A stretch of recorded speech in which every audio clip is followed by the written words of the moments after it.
Hello students, आज हम देखेंगे कि जो हमारा निवास स्थान एवं कर दायित्व चैप्टर था उसमें निवास स्थान जो टॉपिक था हमारा, जो निवास स्थान जो फर्स्ट पार्ट था वो खत्म हो चुका है बिल्कुल तरीके से। और हम अभी सेकंड पार्ट देखेंगे जो कर दायित्व है, यानी कि निवास स्थान तथा कर दायित्व। तो निवास स्थान पूरा खत्म हो चुका है जिसमें हमें उसकी निवासी स्थिति की गणना करना पड़ता है, दिनों की गिनना पड़ता है दिनों को, जो बहुत मुश्किल काम था वो हो चुका है।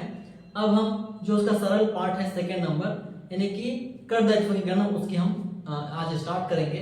उससे पहले आपको नियम बताता हूँ, आप एक नियम को यहाँ पे स्क्रीनशॉट मार लेना। नियम को बताने के बाद आपको कुछ क्वेश्चन बताऊंगा और नियम में ये वीडियो रहेगा और आपका जो क्वेश्चन रहेगा वो लाइव क्लास में लूंगा, ठीक है। तो देखते हैं अपना जो नियम था वो किस क्या क्या नियम था। तो सबसे पहला हम यहाँ पे देखेंगे कि हम लोग जो गणना कर रहे हैं वो किस चीज की गणना कर रहे हैं, कर दायित्व, कर दायित्व, ठीक है। हमारा जो चैप्टर का नाम था, चैप्टर का नाम क्या था, निवास स्थान तथा निवास स्थान एवं कर दायित्व, ये हमारे चैप्टर का नाम था। निवास स्थान जिसमें हमें उसकी निवासी स्थिति की गणना करना पड़ता है, उसमें उसके भारत में रहने के जो दिनों की संख्या उसको गिनना पड़ता है। भारत, हमारे भारत देश की जो शर्त है उस शर्त को पालन कर रहे हैं कि नहीं कर रहे, सब चीज को हमें गिनना पड़ता है। जो काम हम कर चुके हैं हो गया है। अब हम देखेंगे कर दायित्व, यानी कि वो किस राशि पर कर देगा उस राशि को हमें निकालना पड़ेगा। यहाँ पे कर दायित्व बोला गया है, पर जो क्वेश्चंस है या जो नियम है उसमें ऐसा नहीं है कि जो कर निकालना है। कर दायित्व मतलब कि उसका जो कुल आय रहेगा उसमें से डिडक्शन काटने के बाद जो बचेगा कुल आय, उसमें से आयकर निकालना, यानी कि कर देने का दायित्व कितना बनता है उसको वो निकालना। लेकिन यहाँ पे कर दायित्व लिखा गया, लेकिन कर दायित्व नहीं निकाला जाता है, कितने रुपए पर कर देगा वो कुल आय को निकाला जाता है यहाँ पे, ठीक है। अब उसके लिए हमारा जो चार्ट रहेगा वो इस तरीके से रहेगा।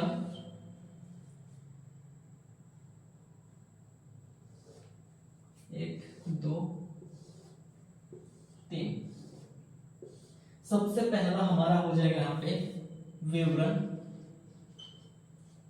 उसके बाद यहाँ पे सबसे पहला साधारण निवासी, दूसरा हो जाएगा असाधारण निवासी और तीसरा हो जाएगा अनिवासी। ये हमारे पास तीन कंडीशन है, तीन कॉलम रहेगा यहाँ पे।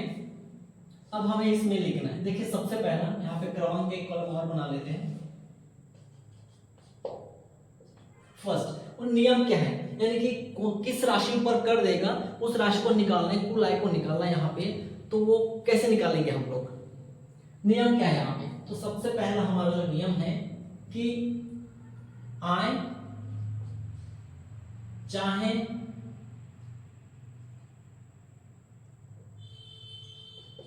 भारत से अर्जित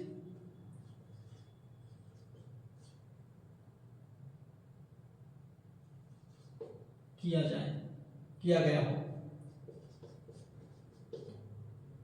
अर्जित या फिर हम कमाना बोल सकते हैं उसको। देखो यहाँ पे क्या लिखा है कि आय चाहे भारत से ही अर्जित क्यों ना किया गया हो।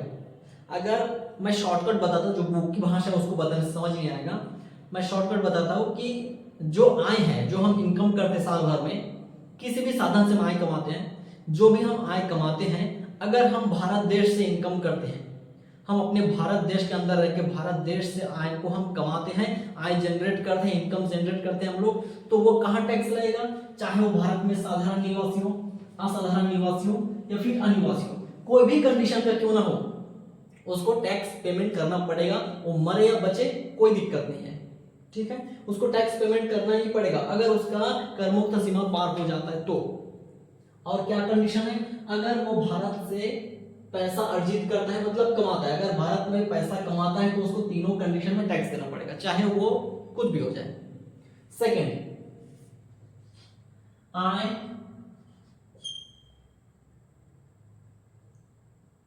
चाहे भारत के बाहर अर्जित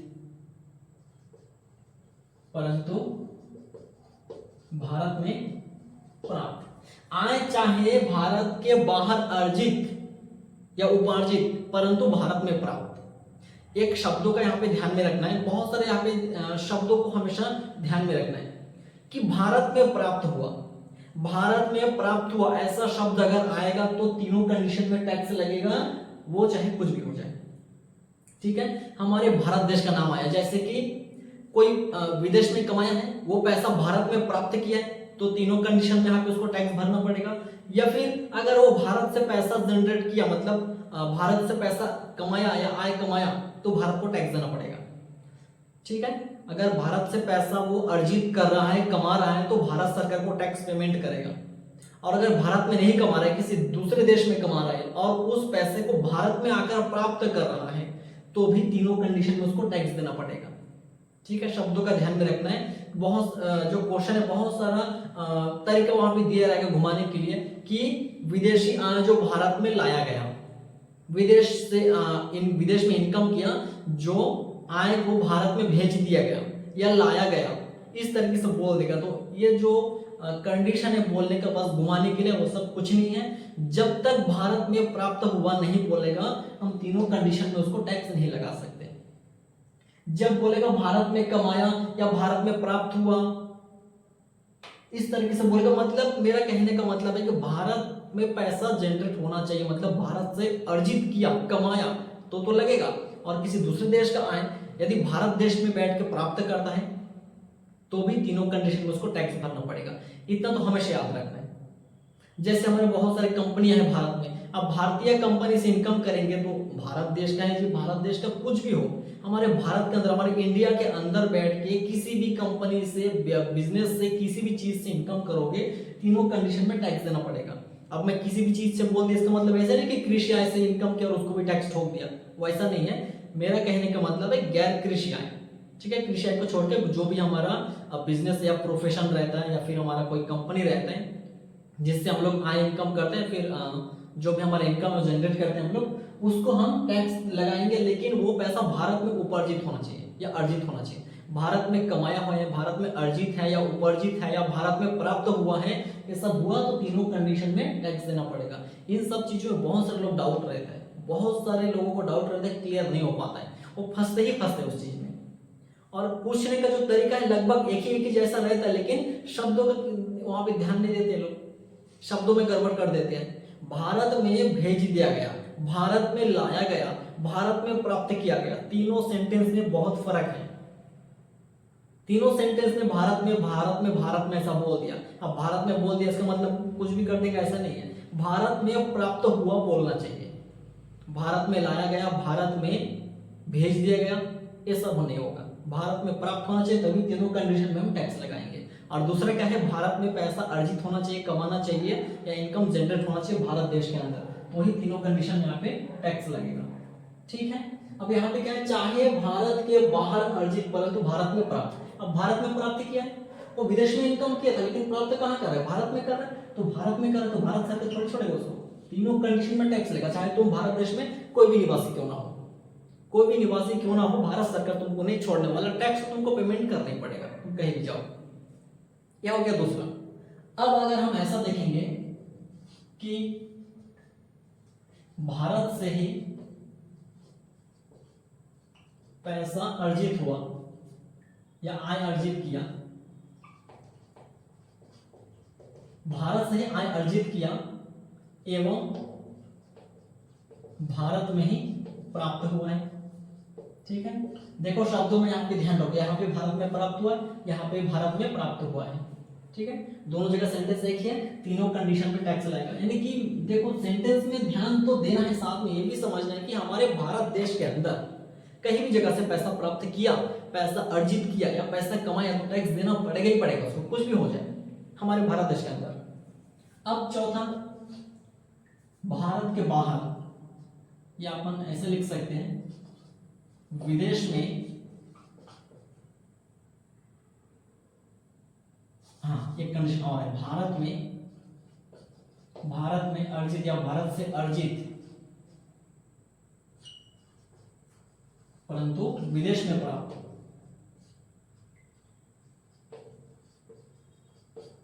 भारत, देखो भारत से अर्जित, इसका मतलब है भारत में आय कमाया है, अर्जित किया है, इनकम को जनरेट किया है, लेकिन कहाँ प्राप्त किया? विदेश में, विदेश में प्राप्त किया है। अब भारत में प्राप्त करता तो तीनों कंडीशन में आ जाता, अब भारत में तो प्राप्त नहीं कर रहा है। यहाँ पे भारत में अगर प्राप्त करता तो तीनों कंडीशन में टैक्स लग जाता है, या टैक्स लगाते हैं, चाहे कुछ भी हो जाए उसका।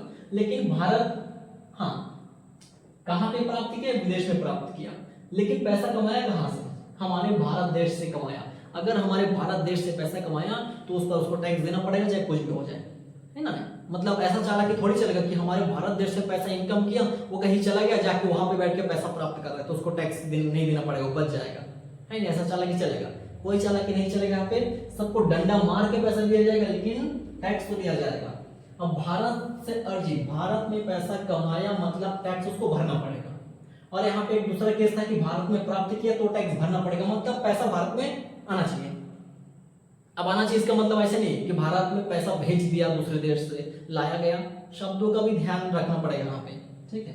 भारत में प्राप्त या फिर भारत में अर्जित, उपार्जित, भारत से पैसा कमाएंगे तो तीनों कंडीशन में टैक्स देना पड़ेगा, चाहे वो कोई भी देश में जाकर पैसा प्राप्त करे, हमें उससे कोई मतलब नहीं है, वो बचने के लिए तो कहीं भी चले जाएगा। नेक्स्ट क्या है? विदेश में अर्जित और विदेश में अर्जित और विदेश में प्राप्त। अब देखो यहाँ पे विदेश में मतलब भारत के बाहर अर्जित और भारत के बाहर ही प्राप्त कर रहा है, मतलब विदेश में कमा रहा है पैसा, विदेश में ही प्राप्त कर रहा है, विदेश में ही खर्चा कर रहा है, सब कुछ विदेश में कर रहा है, कुछ भी भारत के आसपास नहीं आ रहा है, या भारत में प्राप्त नहीं हो रहा है, भारत से आय जनरेट नहीं हो रहा है, इनकम नहीं हो रहा है, अर्जित नहीं हो रहा है। तो इस केस में क्या होगा? जो भी हुआ सब विदेश में हुआ, भारत में इसका कोई लेन देन नहीं है, भारत में इसका कोई लेन देन नहीं है, जो भी हुआ सब विदेश में हुआ। इस कारण से इस पर टैक्स लगेगा सिर्फ एक ही स्थान पर, निवासी के स्थान पर, कि वहां के लिए निवासी हो जाएगा, यहाँ के लिए कुछ नहीं है, तो उसको टैक्स भरना पड़ेगा, निवासी हो जाएगा यहाँ पे। सेकंड नंबर नहीं होगा यहाँ पे, यहाँ पे टैक्स उसको नहीं देना है, ठीक है। अब भारत देखो विदेश में प्राप्त किया, विदेश में ही इनकम किया, विदेश में प्राप्त किया, तो एक ही जगह टैक्स देना पड़ेगा, निवासी, और यहाँ पे नहीं देना पड़ेगा, यहाँ पे भी नहीं देना पड़ेगा टैक्स। असाधारण अनिवासी के स्थान पे नहीं देना पड़ेगा, साधारण निवासी के स्थान पे टैक्स यहाँ पे भरना पड़ेगा उसको, ठीक है। अगर कोई भारतीय व्यक्ति है, भारत का व्यक्ति विदेश में जाता है, वहां पे पैसा कमाता है, वहीं पे खर्चा करता है, सब वहीं पे लुटा देता है, सब कुछ उड़ा देता है, सब कुछ वहीं पे करता है, भारत में पैसा नहीं लाता है, बच जाएगा वो, है? उसको टैक्स देना पड़ेगा यहाँ पे।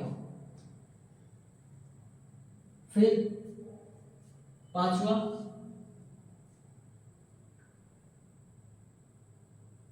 आय अर्जित, आय अर्जित, जो व्यापार विदेश में आय अर्जित,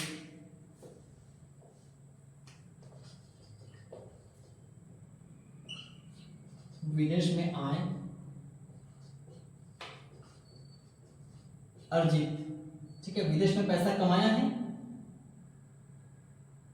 लेकिन परंतु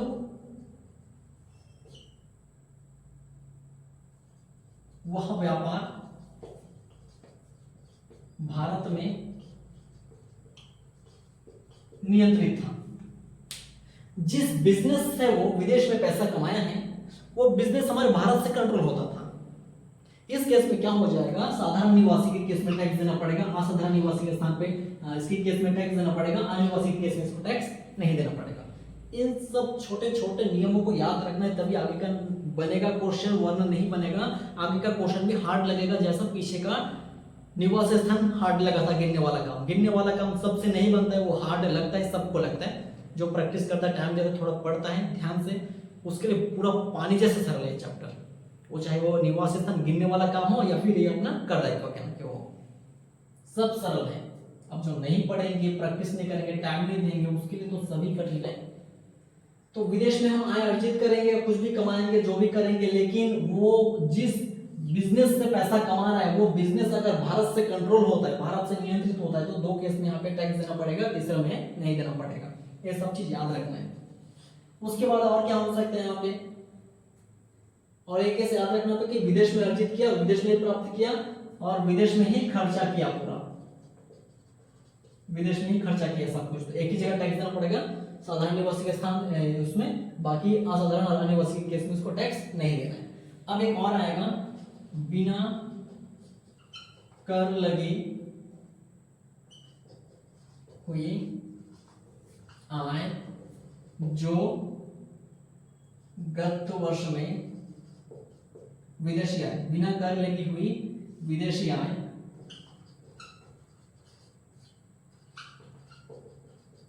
जो गत वर्ष में भारत में लाई गई या भेज दिया गया, इस तरीके से वो पूछ सकता है। तो कैसे करना है इसको, देखो यहाँ पे बिना कर लगी हुई विदेशी आय, यानी कि एक बंदा ऐसा था जो विदेश में जाकर पैसा कमाया था, पैसे को छुपा के रखा था, वो ब्लैक मनी, ठीक है, पैसे को दबा के रखा था, जिसको वो बाहर नहीं निकल रहा था कि उसको टैक्स भरना पड़ जाएगा। 3-4 साल का, यानी कि पिछले कई साल का वो पैसा वैसे दबा के रखा था। अब उसको क्या किया, अचानक निकाला और भारत भेज दिया उसको। अब उसको लगा था कि भारत भेज देने से उसको टैक्स नहीं देना पड़ेगा, ठीक है, मतलब बिना कर लगी हुई पिछले कई सालों का इनकम है जिसमें उसको टैक्स नहीं दिया था, उसने टैक्स बचाने के चक्कर में उसको भी भारत भेज रहा है। तो ऐसे केस में भारत सरकार उससे टैक्स नहीं लगाएगा, ये बात सही है, ठीक है, भारत सरकार उस पर टैक्स नहीं लगाएगा। अब यहाँ पे जो हम बुक में पढ़ते हैं और जो रियल लाइफ में होता है वो बहुत अंतर होता है, उसमें बहुत अलग होता है। ऐसा नहीं कि जो हम बुक में पढ़ रहे हैं वो रियल लाइफ में हम एंट्री मार दी उसको अपन मिक्स करके, मतलब मैच करके देखते रहे कि ऐसा होता है, और नहीं हो रहा है तो बुक में अलग है, बुक में अलग ही है। यहाँ पे जो रियल लाइफ में हम लोग टैक्स पेमेंट करते हैं उससे बहुत अलग ही होता है बुक में, ठीक है। अब जो नियम है तो नियम है, अब क्या ही करेंगे। उसके बाद और आएगा, और क्या है इसमें, और तो ज्यादा कुछ नहीं है, बिना कर लगी हुई आय। हाँ, एक और आएगा जैसे विदेशी आय भारत में लाई गई, भारत में लाई गई या भारत में भेज दिया गया। अगर ऐसा कुछ है जैसे इंग्लैंड में पैसा या फिर इंग्लैंड में मकान संपत्ति था, उसने मकान से पैसा कमाया, मकान के रेंट से वो पैसा भारत में लाया गया, तो एक इंग्लैंड का है, हमारा विदेश है, अंग्रेजों वाला देश है, तो विदेशों का पैसा अगर भारत में वो लाया जाएगा या फिर भारत में भेज दिया गया तो उसको एक ही स्थान पे टैक्स देना है, जैसे यहाँ पे हुआ था कि विदेश में इनकम किया, विदेश में प्राप्त किया, विदेश में खर्चा किया, ठीक है। वो भारत में लाया गया, भारत में प्राप्त नहीं किया, शब्दों का ध्यान देना पड़ेगा यहीं पे। और यही सारा चीज ज्यादा पूछा जाता है, यही सब चीज ज्यादा पूछते हैं क्वेश्चन में, कि भारत में लाया गया, भारत में भेज दिया गया, भारत में प्राप्त किया। जब तक भारत में प्राप्त हुआ या प्राप्त किया, प्राप्त शब्द नहीं लिखा रहेगा, तब तक तीनों जगह टैक्स हम नहीं लगा सकते। भारत में प्राप्त हुआ तो तीनों जगह टैक्स लगाना है, भारत में प्राप्त नहीं हुआ, जैसे लाया गया कोई मतलब नहीं है यहाँ पे, ठीक है, प्राप्त नहीं हुआ भारत में, जो हम तीनों जगह टैक्स लगा सकते हैं, ठीक है। इस शब्द का कोई मतलब नहीं है, सिर्फ विदेशी आय था। अब विदेशी आय वहां के लिए यूनिवर्सल, यहाँ के लिए कुछ नहीं है, सीधे एक ही जगह उसको टैक्स देना है, लगाना है, बाकी और कुछ नहीं होगा, इधर टैक्स को नहीं पेमेंट करना है, इधर सामने खत्म ये रूल। इसी रूल के अनुसार पूरा बनेगा, ठीक है। इसी रूल के अनुसार हमारा जो कर दायित्व वाला पार्ट है उसमें बहुत सारे यानी कि 21 नंबर तक के क्वेश्चन है, पूरा इसी रूल से बनेगा। जो इसको याद कर पाएगा उसके लिए पानी जैसा हो जाएगा, पूरा इतना सरल होगा, और जो याद नहीं कर पाएगा उसके लिए कुछ नहीं हो सकता है। तो इसके स्क्रीनशॉट ले लो, इसको हम लोग इसी फॉर्मूला को अपनाते हुए अभी एक नेक्स्ट हम जो क्लास लेंगे अभी लाइव क्लास, उसमें हम लोग इसी नियम का यूज करके हम लोग उसकी आय को निकालेंगे कि किस पर वो कर देगा, कर दायित्व हम उसको निकालेंगे, ठीक है। टैक्स नहीं निकालेंगे लेकिन कुल आय निकालेंगे, किस पर वो टैक्स देगा, आयकर पेमेंट करेगा, ठीक है। इसका एक स्क्रीनशॉट ले लो सब लोग, और अगर किसी को समझ नहीं आया तो कमेंट करना, और Ayush commerce classes Telegram channel को सब लोग ज्वाइन कर लो, वहां पे सब कुछ मटेरियल मिलेगा पढ़ने के लिए, ठीक है। इनकम टैक्स का हो या कोई भी हो, कॉमर्स का सब कुछ मिलेगा, लेकिन वहां पे बोलना पड़ेगा मैं इस क्लास का हूं, मुझे वैसा नोट्स चाहिए, उस सब्जेक्ट का नोट्स चाहिए, तभी वहां पे मिलेगा। और चैनल में कोई न्यू है तो सब्सक्राइब कर लो, रोज यहाँ पे क्लास होता है, ठीक है, रोज लाइव क्लास होता है, उसका नोटिफिकेशन मिलेगा या फिर वीडियो डालेगा तो उसका भी नोटिफिकेशन मिल जाएगा। तो सब्सक्राइब करके बेल आइकन दबा लो यहाँ पे। चलो सब लोग इसको एक स्क्रीनशॉट ले लो।